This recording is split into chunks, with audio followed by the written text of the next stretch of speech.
এক তো যে ইবাদত করে না, এর নাম কি? মুস্তাকবির, এর হচ্ছে অহংকারী, না বাংলায় বলবেন এ কি? অহংকারী। তার মানে আমাদের সমাজে যারা মুসলমান হওয়া সত্ত্বেও যদি আল্লাহর ইবাদত না করেন, তার মানে আল্লাহর কাছে আপনি হচ্ছেন অহংকারী। এই মুস্তাকবির শব্দটা কোরআনে আছে, আমি একটা আয়াত আপনাকে বলে দিই। সূরা গাফির মুমিন 45 নম্বর সূরার 60 নম্বর আয়াতটা দেখেন। তাতে আল্লাহ বলেছেন, ওয়াকালা রাব্বুকুম উদউনি আস্তাজিব লাকুম ইন্নাল্লাযীনা ইস্তাকবিরুনা আন ইবাদাতি সায়াদখুলুনা জাহান্নামা দাখিরিন। আল্লাহ বলেছেন তোমাদের রব তোমাদেরকে ডেকে বলতেছে, আসো আমাকে ডাকো, আমি তোমাদের ডাকে সাড়া দেব। এই দোয়া করার কথা বলার পর আল্লাহ বলতেছেন, ওমাই ইস্তাকবিরুনা আন ইবাদাতি, যেই ব্যক্তি আমার ইবাদত করা থেকে অহংকার প্রদর্শন করবে, আমি তাকে খুব শীঘ্রই জাহান্নামের মধ্যে নিক্ষিপ্ত করব। তার মানে যারা আল্লাহর ইবাদত থেকে মুখ ফিরিয়ে নিয়েছেন, আজান হইল সালাত আদায় করেন না, ইসলামের কোনো বিধিবিধান মানেন না, তার মানে আপনি হলেন অহংকারী। আপনি কি ভুলে গেছেন? আচ্ছা বলেন তো দেখি, আমাদের উপরে প্রতিদিন কতগুলা সেজদা ফরজ? আমাদের কয় রাকাত নামাজ ফরজ? 17 রাকাত। 17 রাকাতে কয়টা সেজদা? 34টা সেজদা, তাই না? এটা কি ফরজ না নফল? ফরজ। আর নফল গণলাম না, বাদ দিলাম। ফরজটাই কয়টা? 34টা। আপনি মুসলিম, সারাদিনে একটা সেজদা করেন নাই, আর আপনার কাছে ফিল হচ্ছে আপনি হইলেন 1 নাম্বার মুমিন, তাই না? আপনি আজকে একটা সেজদা আল্লাহকে করেন নাই, কিন্তু আপনার কাছে ফিল হচ্ছে যে আপনার মতন একটা মুমিন এই জমানায় নাই, সমাজে নাই। আপনি হচ্ছেন একবার পাক্কা ইমানদার। এবার আপনার ভাই শয়তানের দিকে একটু তাকান তো। শয়তানকে কি আল্লাহ সেজদা করতে বলেছিল? কয়টা সেজদা? মাত্র একটা। শয়তানকে সেজদা করতে বলা হয়েছিল মাত্র একটা। শয়তান আমরা প্রথম বলবো না, এ ছিল ইবলিস, তাই না? ইবলিসের নাম। এই ব্যক্তিকে সেজদা করতে বলার কারণে এত বড় কাফের হতে পারে, তাহলে আমাদের উপর তো সেজদা করাটা ফরজ না? ইবলিসের আরেকটা লজিক দেখেন। ইবলিসকে যদি আল্লাহ বলতো যে আমাকে সেজদা করো, আমার মনে হয় ইবলিস করতো না? এর আগে করে না ইবলিস সেজদা? আল্লাহকে তো সেজদা করতো না? কিন্তু যখন দেখছে যারা মানুষকে সেজদা করবো, ওর মধ্যে অহংকার জন্মে গেছে, তখন সে করে নাই। আমাদেরকে সেজদা করতে বলা হয়েছে কাকে? বলেন, সবাই বলেন, কাকে সেজদা করতে বলা হয়েছে? আল্লাহকে।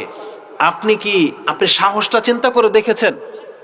আপনার আমার সাহসটা, তার মানে সে বুড়ো আঙ্গুল দেখিয়েছে ইসলামকে। মানি না আমি হুজুরদের এই বিধান। মানে মহিলারা বুঝাতে চাচ্ছে যে আপনাদের এই বিধান আমরা মানি না, যারা পর্দা করেন না। আপনি ভুলে গেছেন এই বিধানটা কি কোনো হুজুরের, কোনো দাড়ি টুপিওয়ালা করেছে এই বিধান? এই বিধানটা কার? আপনার রবের। তার আমাকে আল্লাহ ধরবে যে আমি মিথ্যা বলছি। আর আপনার ক্ষমতা থাকলে আপনি প্রোটেক্ট করে বলেন যে কোরআনের এটা নাই, তখন আমি আপনাকে খুলে দেখাই। আর যদি আপনার কোরআনের সাথে মিল পান, তাহলে কথা আপনাকে শুনতে হবে। আমি আমার দায়িত্ব নিয়ে কথা বলতেছি, আর আপনার কাজ হচ্ছে দায়িত্বের সাথে কথা তাকে স্থির করে থামাতেন। যেমন আপনি উদাহরণ নিয়ে যেতে পারেন, মূসা আলাইহিস সালামকে যখন আল্লাহ বলবেন, আল্লাহর পরিচয় যখন দিবেন, তখন মূসাকে আল্লাহ বলেছেন যে হে মূসা, ইন্নী আখতারতুকা, আমি তোমাকে চুজ করেছি, রাসূল হিসেবে মনোনয়ন করলাম তোমাকে। ফাসতামি, আগে থামিয়েছেন, থামো তুমি আগে। ফাসতামি, তুমি কান খাড়া করে শোনো। ইন্নানি আনাল্লাহ লা ইলাহা ইল্লা আনা ফা'বুদিনি ওয়া আকিমিস সালাতা লিযিকরি। এটা আপনি সূরা তাহা 20 নম্বর সূরা 13, 14 এই আয়াতগুলোতে পেয়ে যাবেন। আল্লাহ মূসা আলাইহিস সালামকে বলতেছে, মূসা তুমি স্থির হয়ে থামো, ফাসতামি, এবং কান খাড়া করে শোনো, আমি তোমাকে একটা ওহী করতেছি। কি? ইন্নানি আনাল্লাহ, আমি কিন্তু তোমার রব আল্লাহ বলতেছি তোমার সাথে কথা। চিন্তা করা যায়? আল্লাহ আগে থামিয়েছেন এবং বলেছেন তুমি কান খাড়া করে শোনো, এবং তুমি আমার প্রতি ঈমান আনো, এবং আমাকে স্মরণের উদ্দেশ্যে তুমি সালাত আদায় করবে। এটা আল্লাহ তার নবীকে এইভাবে ধমক দিয়ে আগে থামিয়ে তারপর কথাটা বলেছেন। আল্লাহ আমাদেরকে কি বলেন এই কোরআনে? যেই আদেশটা নবীদেরকে করা হয়েছে, আমাদের প্রত্যেক মুসলিমকে আল্লাহ আদেশ করেছে। আপনি সূরা আরাফ 7 নম্বর সূরার একবারে শেষ আয়াতটা দেখেন, 205 নম্বর আয়াতটা দেখেন, শেষ আয়াতের আগের আয়াত। আল্লাহ বলেন এই কথা, ওয়াইজা কুরিয়াল কুরআনু ফাসতামিউ লাহু ফাসতামি। এখানেও ফাসতামি শব্দটা আছে। যখন তোমার উদ্দেশ্যে কোরআন পড়া হবে, তুমি কান খাড়া করে শোনো। ওয়ানসিতু, এবং চুপ থাকো। এই দুইটা করলে কি হবে? লাআল্লাকুম তুরহামুন। যেই ব্যক্তি কোরআনের ক্লাসে কোরআন শুনে যদি চুপ থেকে শোনে, আল্লাহ বলেছেন এই ব্যক্তির উপরে আমি আল্লাহ দয়া করব, রহম করব। আর যেই ব্যক্তির উপর আল্লাহ দয়া রহম করবে, সেই হেদায়েত পাবে। দয়া, আল্লাহর দয়া রহমত ছাড়া আমরা কেউ হেদায়েতের পথে আসতে পারবো না। এটা আল্লাহর একবারে নিছক অনুগ্রহ। পৃথিবীর কথা তো সবাই বোঝে, সবাই শোনে, কোরআন হাদিসের কথা প্রত্যেক খুতবায় সবাই শুনতেছে, কিন্তু মানে কয়জন? মূলত তারাই মানতে পারে যাদের উপর আল্লাহ সুবহানাহু ওয়া তাআলার দয়া করে। তো আল্লাহ সুবহানাহু ওয়া তাআলার ইবাদতের ক্ষেত্রে মানুষ 4 ভাগে বিভক্ত। এক ভাগ যারা অস্বীকার করেছে, আল্লাহ তাদেরকে অহংকারী বলেছেন। দ্বিতীয় ভাগ যারা আল্লাহর ইবাদত করে আবার অন্যেরও করে, এদেরকে আল্লাহ কোরআনে মুশরিক বলেছেন। তৃতীয় ভাগ ওয়ামিনহুম মান ইয়াবুদুল্লাহ ওয়াহদাহু বিমা গায়রি মা শারাআ। এই ভাষাটা ভুলেন না। আবার কিছু মানুষকে দেখা যাচ্ছে তারা এক আল্লাহর ইবাদত করে, কিন্তু যেইভাবে আল্লাহ শরীয়ত নাজিল করেছেন সেইভাবে করে না, ভিন্নভাবে করে, মানে নিজের খেয়াল খুশি করে। এদেরকে কোরআন হাদিসের ভাষায় কি বলা হয়েছে জানেন? মুবতাদিউন। তাহলে একটা হচ্ছে মুস্তাকবিরুন, মুশরিকুন, আর যারা বেদাত করে তাদেরকে বলা হয় মুবতাদি, মানে বেদাতি। আর এক শ্রেণীর মানুষ পৃথিবীতে পাওয়া যায়, ওমিনহুম মাইয়াবুদুল্লাহ ওয়াহদাহু বিমা শারাআ ফাহুয়া মুমিনুন মুওয়াহহিদুন। কোরআন হাদিসের ভাষা হচ্ছে এটা, যেই ব্যক্তি কেবল আল্লাহর ইবাদত করে এবং ওইভাবে করে যেইভাবে আল্লাহ তার শরীয়ত নাজিল করেছেন, বিমা শারাআ, যেইভাবে আল্লাহ শরীয়ত নাজিল করেছেন ওইভাবে যারা ইবাদত করে তাদেরকে কোরআন হাদিসের ভাষায় বলা হয়েছে মুমিনুন মুওয়াহহিদুন। এই হলো তৌহিদবাদী মুমিন। বুঝেন? মুমিনের সাথে তৌহিদবাদী শব্দটা লাগানো হয়েছে কেন? কারণ সে আল্লাহর ইবাদত করে, সেজন্য মুমিন।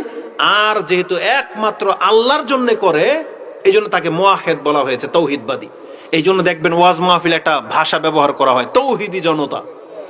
এরা কিন্তু তৌহিদ বুঝে না, কিন্তু জনতাকে ঠিকই দাবি করলো তৌহিদি জনতা। অথচ শিরক বিদআতের বিরুদ্ধে একমাত্র আহলে হাদিস বা সালাফি কোরআন সুন্নাহর অনুসারীরাই কথা বলে যাচ্ছে। কিন্তু তৌহিদি জনতা দাবি করে তারা, বুঝেন না? তৌহিদ বুঝুক আর না বুঝুক, অথচ তৌহিদি জনতা কারা? যারা শিরিক করে না, তারা হচ্ছে তৌহিদি জনতা। বুঝেন? তার মানে যারা আপনারা কোরআন হাদিস মেনে চলেন তারা হচ্ছে তৌহিদি জনতা। আপনার এই জায়গাতে আসতে হবে, মানে আপনার পরিচয় এই 4টার মধ্যে 3টা হইতে পারবে না, একটা হইতে হবে। সেটা কি? আপনি অহংকারী হইতে পারবেন না, তার মানে আপনাকে ইবাদত করতে হবে। আপনি মুশরিক হইতে পারবেন না, তার মানে ইবাদত একমাত্র আল্লাহর জন্য করতে হবে। আপনি মুবতাদি, বেদাতি হইতে পারবেন না, তাহলে আপনাকে সুন্নাহ মোতাবেক আমল করতে হবে। তার মানে আপনি হবেন লাস্ট পারসন। সেটা কি? মুমিন মুওয়াহহিদুন। যেই ব্যক্তি আল্লাহর ইবাদত করে এবং ওইভাবে করে যেইভাবে তাকে শরীয়ত নাজিল করে জানানো হয়েছে। এই জন্য ইবাদত শুধু করলেই আপনার কবুল হয়ে যাবে না, ইবাদত করতে হবে শরীয়তের উপরে থেকে। কথায় একটা কথা স্মরণ হয়ে গেল, আমাদের শেখের দর্শে যখন আমরা বসতাম, আরব দেশের কোন এক শেখের ঘটনা তিনি শুনিয়েছেন যে কোন একটা রেস্টুরেন্টে খেতে বসছে খ্রিস্টান, আরবি, কিন্তু আরাবিয়ান কিন্তু খ্রিস্টান। সে তখন দাড়ি টুপিওয়ালা দেখে, একজন আলেমকে দেখে প্রশ্ন করলো, জিয়া শেখ ইন্দি সওয়াল, আমার একটা প্রশ্ন, যে আমরা যারা আল্লাহর ইবাদত করি, কিন্তু ধরেন মুসলিম না, খ্রিস্টান, আমরা আল্লাহর ইবাদত করি, আমরা কেন জাহান্নামে যাব? আর আপনারা অত আল্লাহর ইবাদত করেন আর আপনারা জান্নাতে যাবেন কেন? এই পার্থক্যটা কেন? মানে আমরাও আল্লাহর ইবাদত করি, কিন্তু আপনারা বলতেছেন আমরা জাহান্নামী। তো আপনারা আল্লাহর ইবাদত করে জান্নাত পাবেন, আমরা আল্লাহর ইবাদত করে জাহান্নামী কেন? আমাদের মতন কোনো ব্যক্তিকে প্রশ্ন করলে হয়তো উত্তর আমরা দিতে সক্ষম নই, পারবো না, হয়তো এত সেন্সিটিভ ব্যাপার। কিন্তু আলেম তো আলহামদুলিল্লাহ, যাদেরকে আল্লাহ জ্ঞান দিয়েছে তাদেরকে আল্লাহ সুবহানাহু ওয়া তাআলা অজস্র কল্যাণ দিয়েছেন। যেমন আল্লাহ বলেছেন, ইউতিল হিকমাতা মাইয়াশা ওয়া মাই ইউতাল হিকমাতা ফাকাদ উতিয়া খায়রান কাসীরা। যে আল্লাহ যদি কাউকে হিকমা দেয় তাকে অজস্র কল্যাণের মালিক করে দেন। এজন্য আপনাকে ধর্মটাকে বুঝতে হবে। এই আলেম কি বলেছে জানেন? তিনি বলেছেন, হ্যাঁ এমনটাই বিষয়। বলছে কেন? বলছে আমরা আল্লাহর ইবাদত করি ওইভাবে যেভাবে আল্লাহ পছন্দ করে। ভাষাটা শুনেন, এটা আলেম বলতেছে, আমরা আল্লাহর ইবাদত করি ওইভাবে যেভাবে আল্লাহ পছন্দ করে, আর তোমরা ইবাদত করো ওইভাবে যেভাবে তোমরা পছন্দ করো। কি পার্থক্য কথায় বলেন তো? বলেন। আলেম বলছে যে আমরা ইবাদত করি ওইভাবে যেভাবে আল্লাহ পছন্দ করে, এটা আল্লাহর চুজ, আর তোমরা ইবাদত করো ওইভাবে যেভাবে তোমরা পছন্দ করো। তার মানে কি? তার মানে এটা আল্লাহ পছন্দ করতেও পারে, নাও করতে পারে, এটা আল্লাহর ডিসাইড না, তুমি ডিসাইড করে নিয়েছো। রাসূলের তরিকা না, বা আল্লাহ এটাকে দেয় না, নাজিল করে না, তুমি বানিয়ে নিয়েছো। কেমন? যেমন আপনি নিজে থেকে বানিয়ে নিলেন যে আমরা আসেন সবাই মিলে কালকে সকাল 10টা বাজে নামাজ পড়া যখন বেশি নেকি, তাহলে আসেন প্রতিদিন আমরা সকাল 10টা বাজে আজান দিয়া আমরা আমাদের মহল্লাবাসী নামাজ পড়বো 2 রাকাত। আপনারা পড়লে পড়তে পারেন, যদি সবাই একমত হয়ে যান পড়লেন, কিন্তু এটা আল্লাহ কি গ্রহণ করবে? তাহলে এই ইবাদতটা কার পছন্দ মতো হচ্ছে? আমাদের পছন্দ মতো, তাই না? আর আল্লাহর পছন্দ মতো জোহরের ওয়াক্ত, আল্লাহর পছন্দ মতো ফজরের ওয়াক্ত। কিন্তু আপনি ধরেন এমন আরেক ব্যক্তি, আবার জায়েজ একটা, আপনাকে আরো সহজ একটা উদাহরণ দেই। আজকে যারা 5 ওয়াক্ত নামাজ পড়েন না, আল্লাহ বলছে তোমাকে ফজরে জাগতে হবে, জোহর আসর মাগরিব এশা পড়তে হবে টাইম টু টাইম। কারণ কোরআনে সূরা নিসার মধ্যে বলেছে না যে আল্লাহ সুবহানাহু ওয়া তাআলা প্রত্যেক মুমিনের জন্য ওয়াক্ত মোতাবেক নামাজ পড়া ফরজ করে দিয়েছেন। আপনি ডিসাইড করলেন না নামাজ তো পড়বো, কিন্তু আমার ঘুম যখন ভাঙবে তখন, বুঝেন? প্রতিদিন আপনার ঘুম ভাঙলে আপনি নামাজ পড়েন। যারা অফিসিয়াল জব করে আমরা দেখেছি এরকম সকাল 7টা বাজে উঠবে, উঠে ফজর পড়বে, পরে এরপরে ডিউটি যাবে। আবার না হয় অফিস শেষ করে মাগরিবের পরে যখন বাসায় আসবে, সে জোহর আসর মাগরিব এশা সব একসাথে মেরে দেয়। সেও তো নামাজ পড়লো না, কিন্তু এটা কি গ্রহণযোগ্য নামাজ? না, সে পড়েছে নিজের পছন্দ মতো, আর এটা আল্লাহর পছন্দ মতো হয় নাই।